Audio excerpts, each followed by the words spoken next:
Pues hermanos, ahora sí, esto es lo más difícil que me ha tocado entender. Así como dije hace 15 días y yo creo que diré la siguiente semana. Eh, a veces cuando leemos de una manera diferente la Biblia para estudiarla, nos vamos dando cuenta que leemos muy mal. Pero también nos vamos dando cuenta que Dios es tan bueno que nos va mostrando misericordiosamente qué es lo que en su palabra quiere decirnos.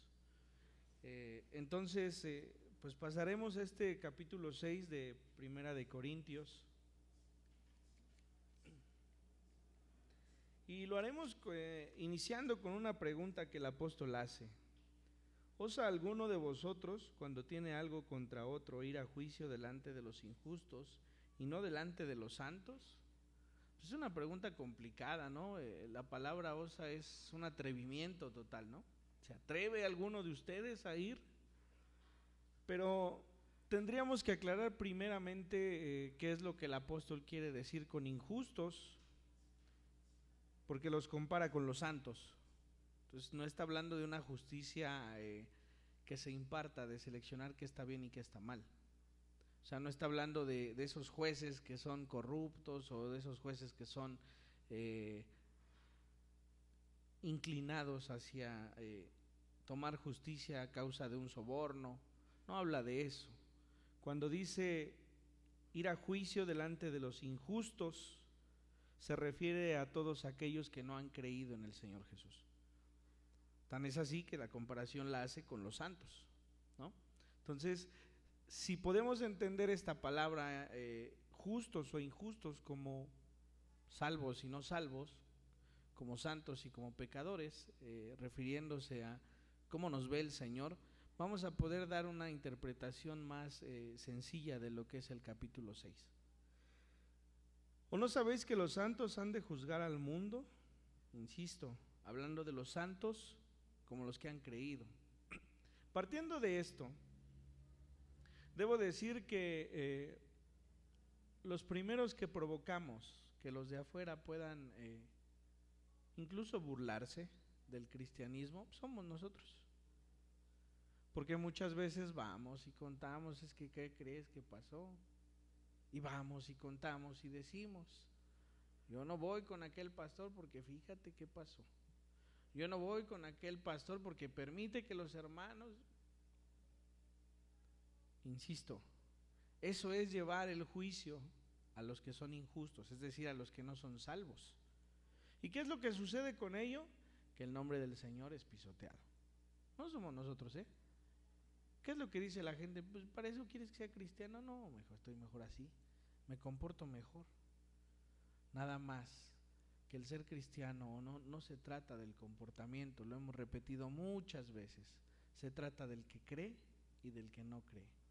Entonces nosotros hemos creído, decía el libro de los Hechos cuando se reunieron en Antioquía, que allí se llamaron por cristianos por primera vez a los hermanos, ¿no? Por eso es que nosotros nos llamamos así, cristianos. Y es recomendable que no llevemos ese juicio a los incrédulos, que no llevemos ese juicio a los que están afuera. Y no porque digan o no digan de nosotros, eso lo hacen de todas formas. Pero sabe, cuando nosotros llevamos estas cosas, muchas veces impedimos que aquellos crean.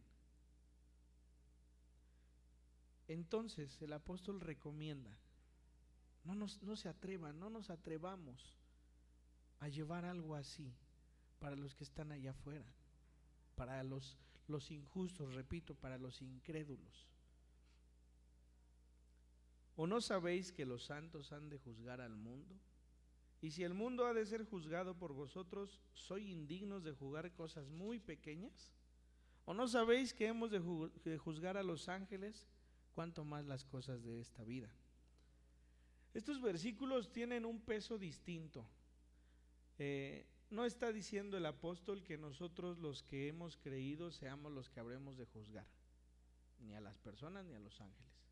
Se refiere a que así como decimos que el Señor Jesucristo ha resucitado y nosotros con Él, así como decimos que el Señor Jesucristo es el heredero al trono y nosotros coherederos con Él, Así como hablamos del Señor Jesucristo como aquel que ha de venir a juzgar, la iglesia vendrá con Él. Es decir, lo que está diciendo no es que nos sentaremos y diremos, a ver, ven, ¿te acuerdas? No, no se refiere a eso. Se refiere a que nosotros somos parte de Cristo al haber creído en su sangre. Y por eso somos quienes gobiernan entre la multitud del universo, del mundo, y también entre los ángeles. No quiere decir que los ángeles vendrán a juicio. Esos ya han sido juzgados desde que hubo una separación de todos aquellos ángeles caídos, obviamente hablando de Satanás, y los ángeles que han permanecido con el Señor. Eso ya fue un juicio para ellos. No juzgaremos pecados o no de ellos, no. Quiere decir que al pertenecer al Señor Jesucristo a través de su sangre, nosotros también tenemos un linaje más alto que los ángeles. Dice que nos hizo un poco más que los ángeles, ¿no? A eso se refiere.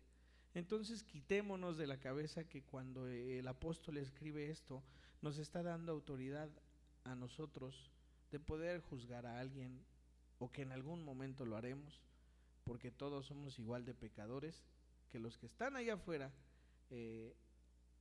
bajo la diferencia que obviamente es el creer en el Señor Jesucristo y con ello tener salvación.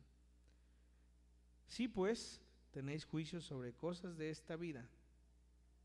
¿Ponéis para juzgar a los que son de menor estima en la iglesia? Para avergonzaros lo digo, pues que no hay entre vosotros sabio ni aun uno que pueda juzgar entre sus hermanos, sino que el hermano con el hermano pleitea en juicio, y esto ante los incrédulos. Así que por cierto es ya una falta en vosotros que tengáis pleitos entre vosotros mismos, porque no sufrís más bien el agravio. Alguna vez, ya tendrá yo creo que unos 2 años, que platicando con Marto, al abrir su iglesia, alguna vez me dijo, ¿y qué hace tu papá en esta situación? Porque había 2 hermanos que se estaban peleando, 2 familias. ¿Qué hace tu papá ante esta situación? Y le dije, nada. ¿Pero qué? ¿Los confronto? No, mi papá no lo hace. Si tú me preguntas, él no lo hace, ¿no? Seguramente habla con cada familia, seguramente hace ver las cosas que están bien y que están mal, pero jamás los confronta.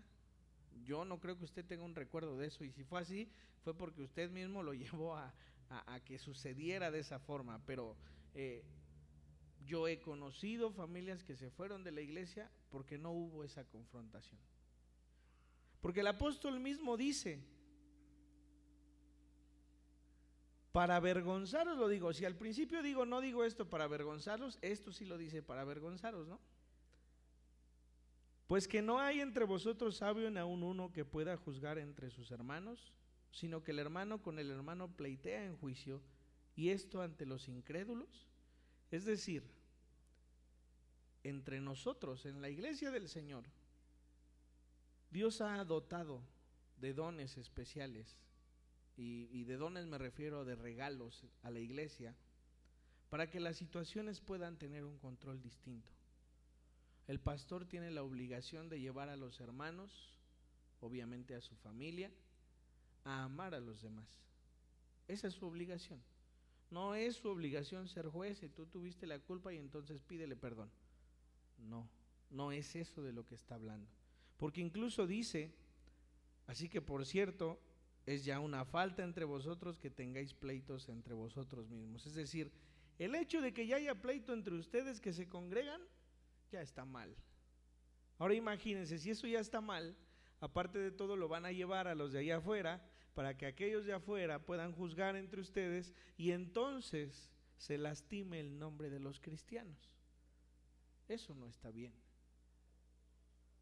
Entonces, ¿por qué no sufrís más bien el agravio? ¿Por qué no sufrís más bien el ser defraudados?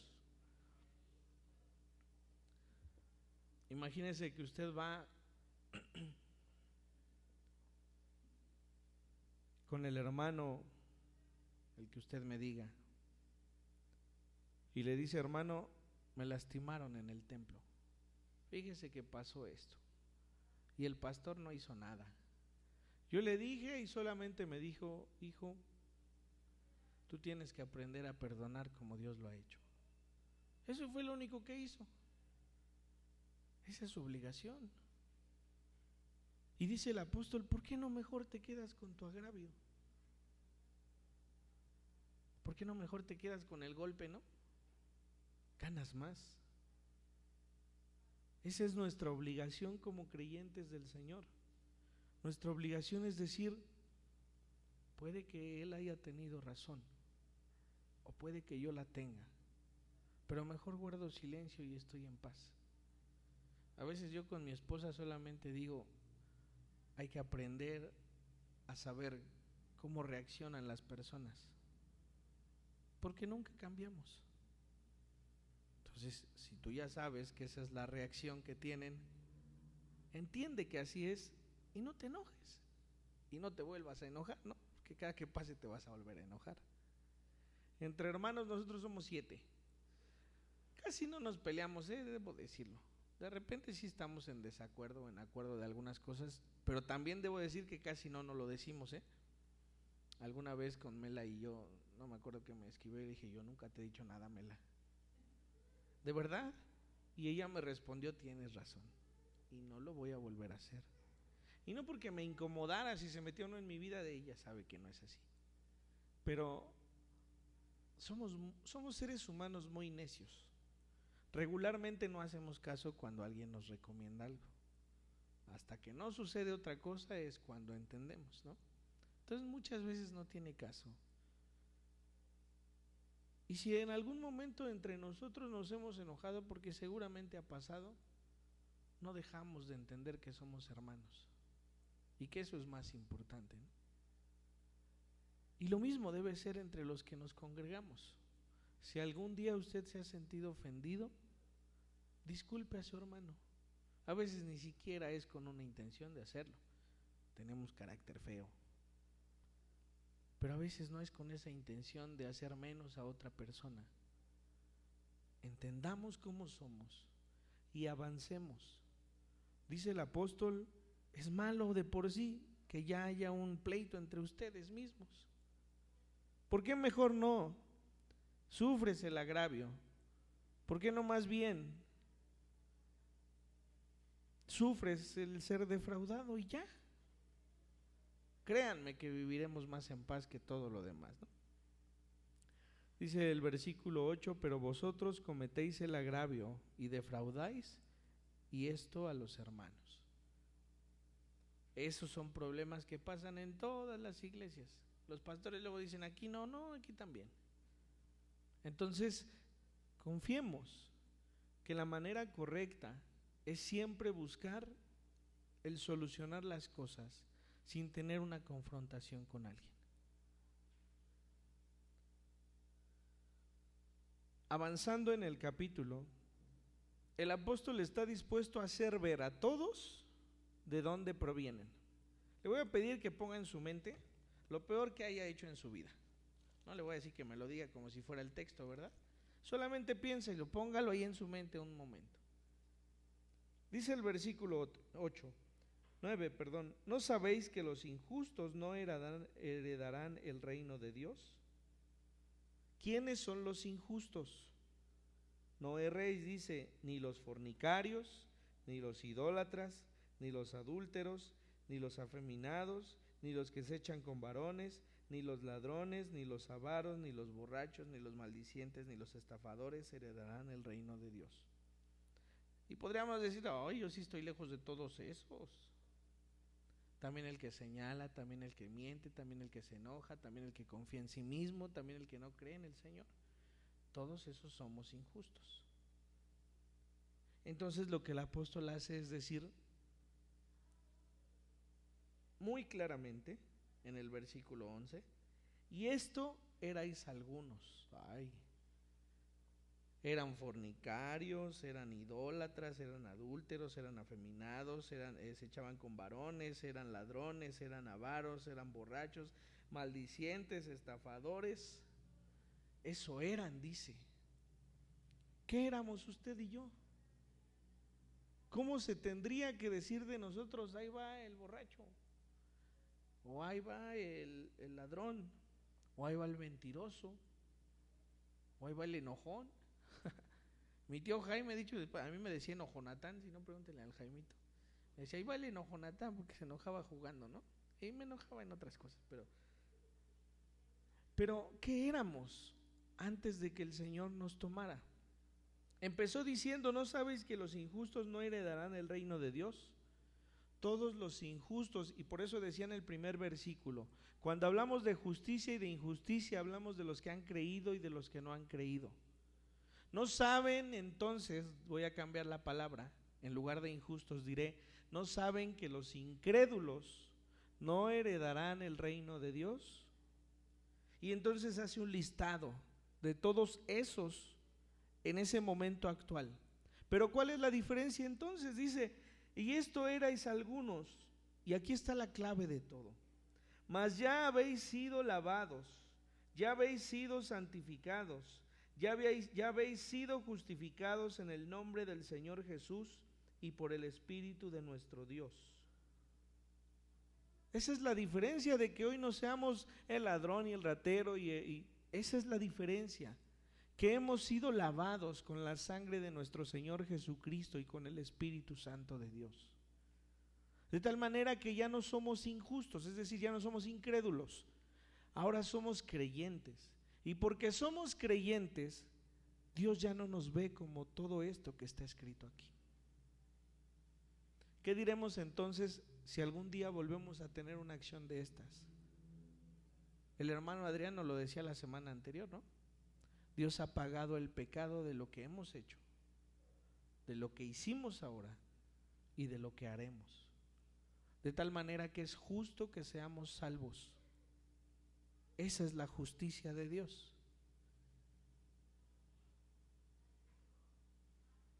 Ahora, todas las cosas me son lícitas, mas no todas convienen.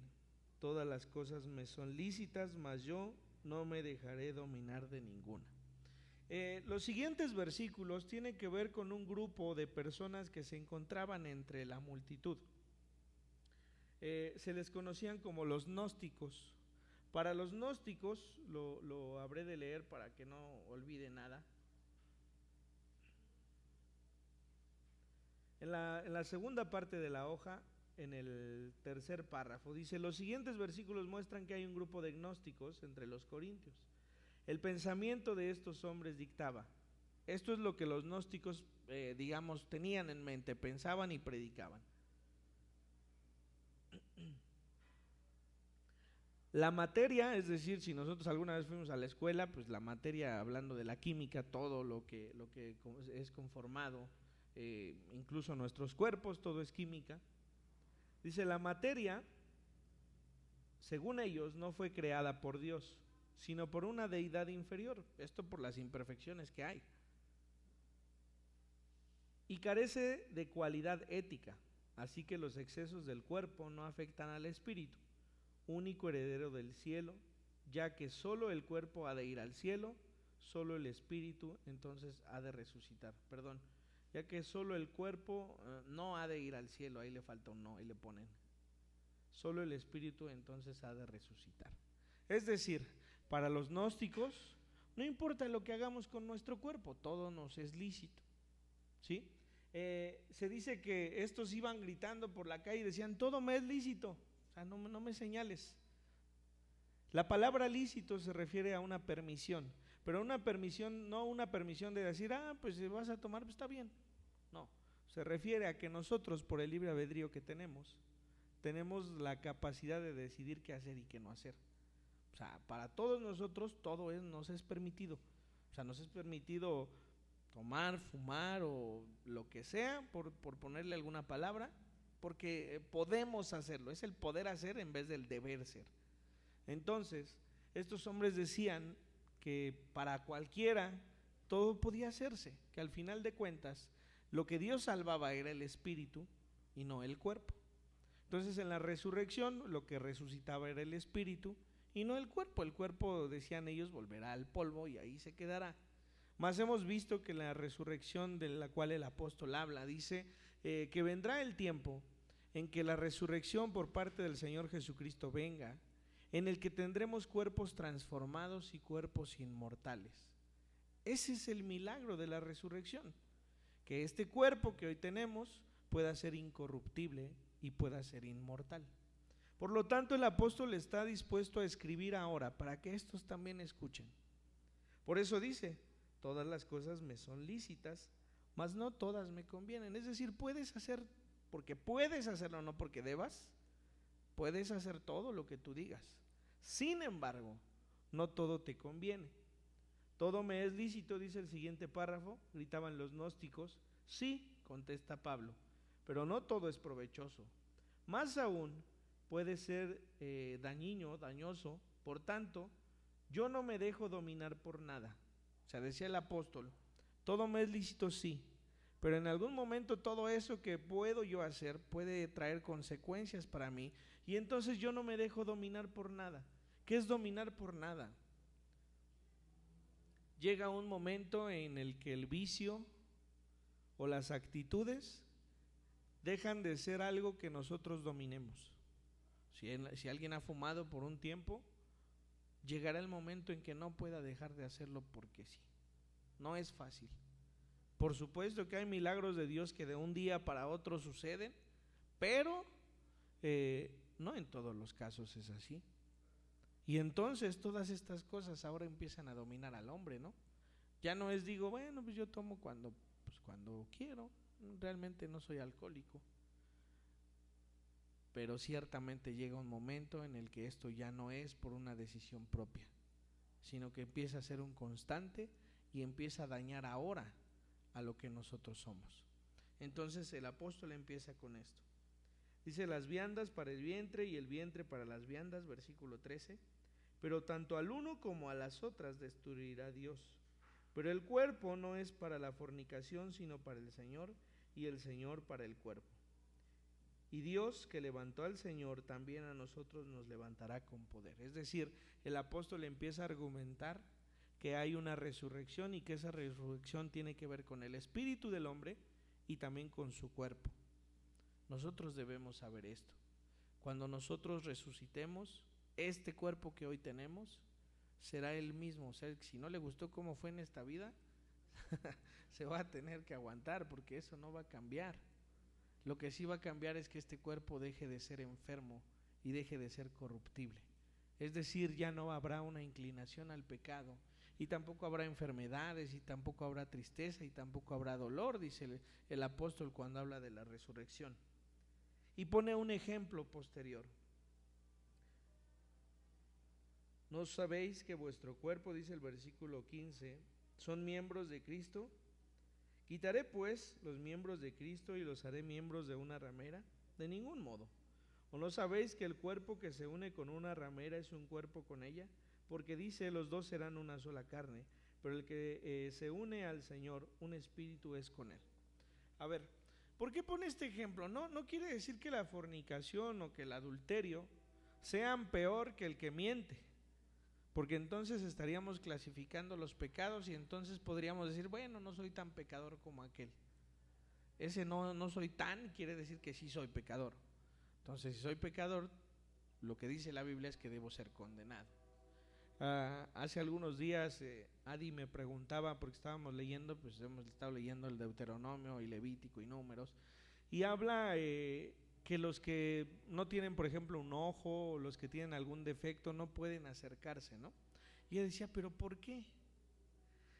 Y las respuestas a veces son más simples de lo que parecen, ¿no? Porque es Dios, y porque Dios es perfección. No quiere decir que esos sean condenados, pero Dios iba a habitar entre el pueblo, y entre el pueblo no podía haber imperfección. No podía acercarse la mujer que tuviese flujo de sangre, o el hombre que tuviera flujo de semen, o los que tuviesen lepra, o los que tuviesen algún defecto, inclusive de nacimiento, porque Dios era perfecto. Aquí la pregunta es, ¿por qué hoy sí podemos acercarnos a Dios si somos esos mismos seres imperfectos? No deberíamos poder hacerlo. El día de ayer la hermana Ángeles en una predicación de 15 minutos eh, muy profunda. Hablaba de Isaías cuando dice que la presencia del Señor viene al templo. Y dice, es que soy inmundo de labios. Y la hermana decía, es que si entendiéramos quién es Dios, si entendiéramos que no hay un merecimiento nuestro para estar delante de su presencia, no nos preocuparía que la Biblia diga que somos salvos y que entonces esos pecados que aún tendremos serán perdonados, y no buscaremos ser santos para Él. Si nosotros supiéramos quién es el que nos formó y quién es el que nos ha salvado, nuestra mente no tendría que preguntarse cómo debe comportarse.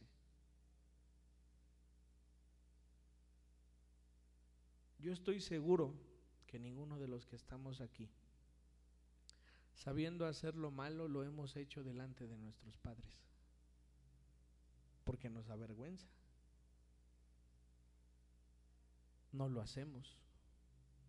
Yo quisiera que aquel que piense que a lo mejor vivir de una u otra forma no está mal, que vaya contrario a lo que a lo mejor en la iglesia nos han enseñado, yo quiero saber si esa persona lo haría aquí entre los hermanos.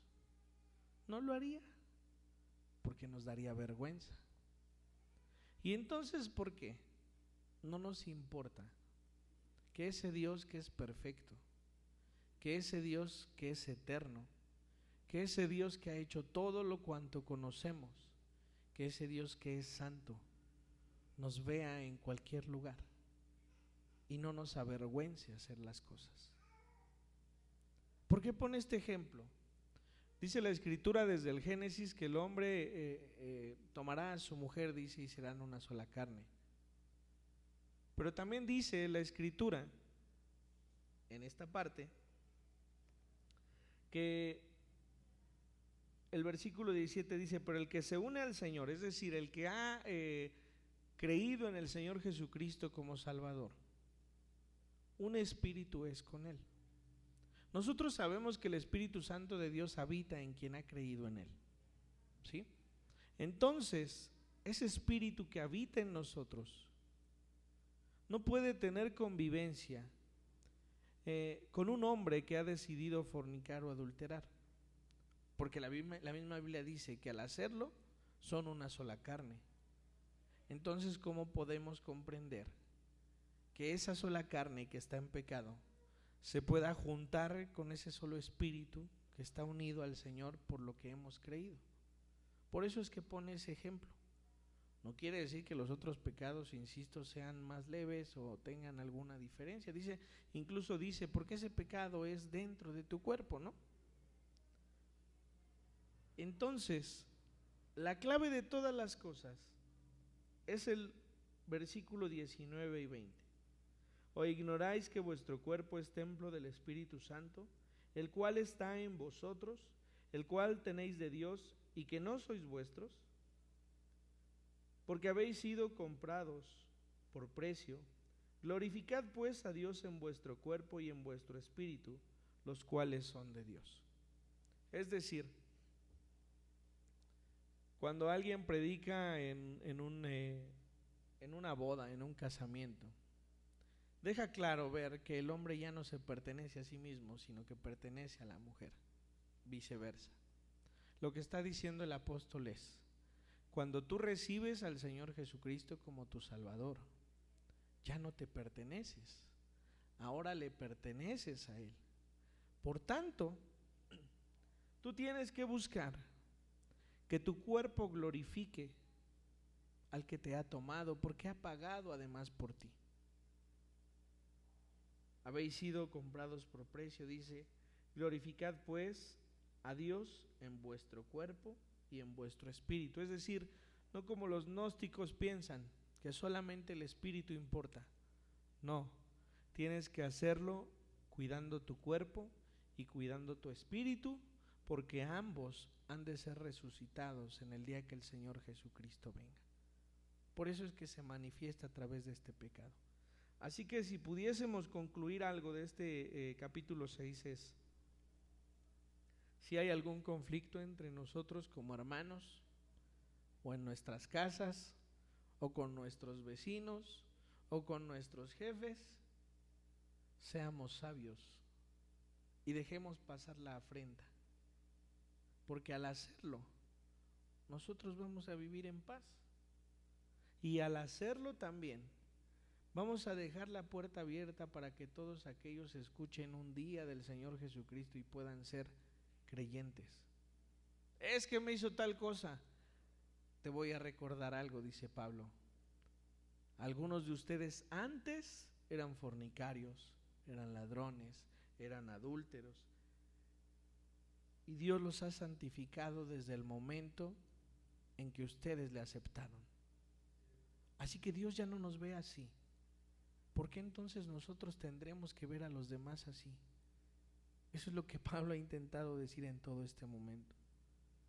Ahora más, el cuerpo y el espíritu han de ser resucitados el día que el Señor Jesucristo venga. No solo el espíritu, también el cuerpo. Y en el cuerpo que hoy tienes, al haber creído en el Señor Jesucristo, habita el Espíritu Santo de Dios. Por tanto, no puedes juntar el pecado con lo que Dios ha santificado. Eso es lo que este capítulo dice. Así que, hermanos, no dejemos de hacer las cosas porque alguien nos los está diciendo. Dejemos de hacerlo porque tenemos que comprender que al Dios que le cantamos y que le oramos y que adoramos tiene tal santidad que cuando habitó entre el pueblo de Israel, ni siquiera aquellos que tenían algún defecto de nacimiento podían acercarse a él. Los sacerdotes podían entrar una sola vez al año y tendrían que estar amarrados por si se hallaba pecado en él, alguien pudiera sacarlos. No podían habitar en el mismo lugar de la presencia de Dios porque Él era santo. La pregunta es, ¿por qué hoy podemos hacerlo? Porque tenemos un Dios lleno de misericordia y lleno de amor para con nosotros. Esa es la diferencia que debemos hoy comprender. Vamos a orar. Señor, te damos gracias por tus bendiciones, por la benevolencia con la que hoy nos tratas. Sin duda, no deberíamos poder acercarnos a tu presencia. Ni siquiera podríamos dirigirnos a ti, Señor, por la perfección y la santidad, que son los atributos más hermosos que hay en ti. Te pedimos, Señor, que nos hagas comprender que el cristianismo no es un conjunto de cosas que nos imponen para vivir de una u otra manera. El cristianismo es algo que nos ha apartado en salvación para ti, que permite que tu Espíritu Santo habite en nuestros cuerpos, en estos cuerpos que resucitarán junto con el Espíritu que tú has puesto en nosotros. Llévanos a entender a quién oramos, a quién cantamos, a quién predicamos, porque solo ello nos llevará a buscar glorificar tu nombre en nuestras vidas. Si hay afrenta entre nosotros, apártala de nuestro corazón y de nuestra mente. Permítenos vivir como una iglesia unida, una iglesia que se ama, una iglesia que siempre busca agradarte. Cada uno de nosotros, al creer en ti, Señor Jesús, habremos de habitar contigo en la eternidad. Te damos gracias por todo esto, en el nombre de nuestro Señor Jesucristo. Amén.